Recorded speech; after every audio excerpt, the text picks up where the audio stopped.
रिश्तों की डोर। उस दिन सीमा के घर कई वर्षों बाद उसकी पुरानी सहेली टीना उससे मिलने आई थी। दोनों बातें ही कर रही थीं कि थोड़ी ही देर में सीमा की ननद, जो कि किसी दूसरे शहर से आने ही वाली थी, वह भी आ गई। उसके आते ही सीमा के बच्चे बड़े खुश हो गए कि बुआ आई है और हमारे लिए हमेशा की तरह आज भी कुछ खाने को लेकर आई होगी।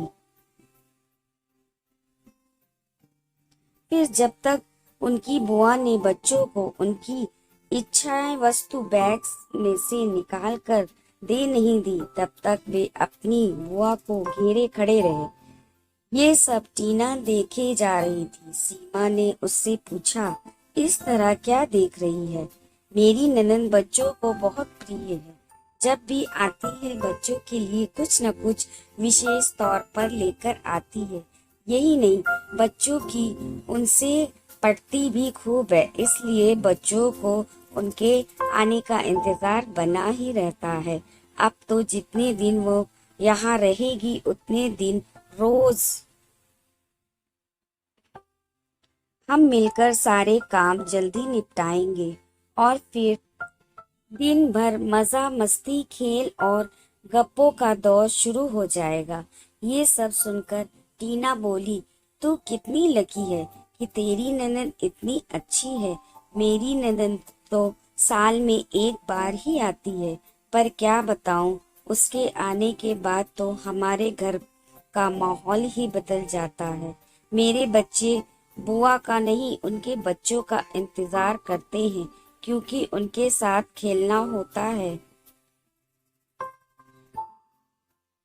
उनके आने के बाद मैं तो बस घर में काम वाली बाई की तरह रह जाती हूँ। घर में पूरी फैमिली, मेरे सास ससुर ननद पति सब मिलजुल कर बतियाते हैं, पर मुझे उसमें शामिल नहीं करते। किचन में तो कोई झांकता तक नहीं, बस बाहर से ही ऑर्डर कर देते हैं कि मनु आई है तो उसकी पसंद का ही खाना बनाओ। मेरी ननद और सास बाजार या अन्य कहीं घूमने भी जाते हैं, पर मुझे बताते तक नहीं कि कहाँ जा रहे हैं, कब आएंगे। यहाँ तक कि हमारे घर की साल भर की सारी प्लानिंग भी मेरी ननद ही करती है। अभी हमारे घर में रिनोवेशन का कार्य शुरू होने वाला है, ऐसा मेरा कानों में सुनाई दिया है। यह भी मुझे बताया नहीं गया, उसका डिजाइन भी वही सेलेक्ट करेगी। कहने को मेरा ससुराल मेरा घर है, पर मुझसे किसी बात में राय तक नहीं ली जाती। दूर बैठी मेरी ननद ही सब तय करती है। मेरे पति भी इस मामले में कुछ नहीं बोलते। ननद का तो अपने ससुराल और मायके दोनों पर राज चलता है, और मैं आज भी ससुराल में अपने आप को अजनबी ही पाती हूँ। टीना की कहानी में तो शादीशुदा ननद ने घर में दखल अंदाजी की, पर दूसरी ओर रीना की कहानी सुनिए। उसकी ननद घर में ही है, उसकी शादी हो चुकी थी, पर किसी कारणवश उसका तलाक हुआ और अब वो मायके में ही है। यहाँ तो हालत और भी गंभीर है, क्योंकि ननद साथ सिंपैथी भी है, जिस कारणवश घर में रीना को तो किसी भी कार्य में कोई महत्व दिया ही नहीं जाता। ऐसा कई घरों में होता है। जब बेटी घर में हो तो बहू को अनदेखा किया जाता है, उसे कभी सराहा भी नहीं जाता। और तो और कोई बहू की तारीफ कर दे तो सास ये जरूर कहती है कि मेरी बेटी भी कुछ कम नहीं है।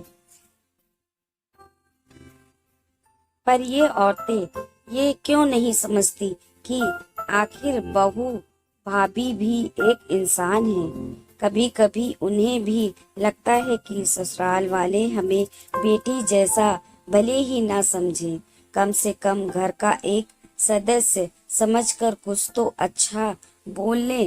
पर ऐसा होता क्यों नहीं? शादीशुदा ननद हो या कुंवारी, अगर भाभी के साथ हिल मिल कर रहे और घर के मसलों में उससे विचार विमर्श करे, उसकी राय को भी महत्व दे तो कितना अच्छा हो। मनमुटाव भी नहीं होगा और रिश्तों में करवाहट भी नहीं आएगी। कई ननंद भाभियां ऐसी भी हैं जिनका एक दूसरे से इतना लगाव है कि कोई कई बार ननंद को अपनी भाभी की बात व्यवहारिक तौर पर सही लगती है और माँ का तर्क गलत तो वह अपनी माँ को समझा भी देती है। वह सास बहू में भी मधु से बनाने का सुंदर कार्य करती है और सहेली या बहन जैसी ननंद भाभी को प्रिय होती है। पर कभी कभी कुछ घरों में उल्टा भी होता है,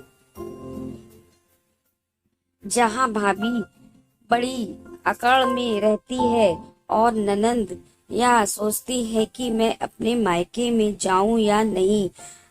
अधिक ननंद का व्यवहार सौम्य हो तो भाभी का भी व्यवहार वैसा ही होना चाहिए, क्योंकि ताली तो दोनों हाथों से ही बजती है।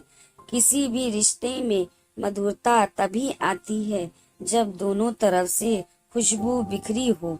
ननंद और भाभी दोनों ही खुले विचारों वाली होनी चाहिए, तभी परिवार में खुशहाली आती है। अब एक बार आप अपने स्वयं का परीक्षण निरीक्षण जरूर कीजिएगा कि आप एक अच्छी ननंद या अच्छी भाभी हैं या नहीं। अगर आपको यह कहानी पसंद आई हो तो वीडियो को लाइक और शेयर कीजिए और चैनल को मेरे सब्सक्राइब कीजिए। कमेंट्स में बताइए आपको ये कहानी कैसी लगी।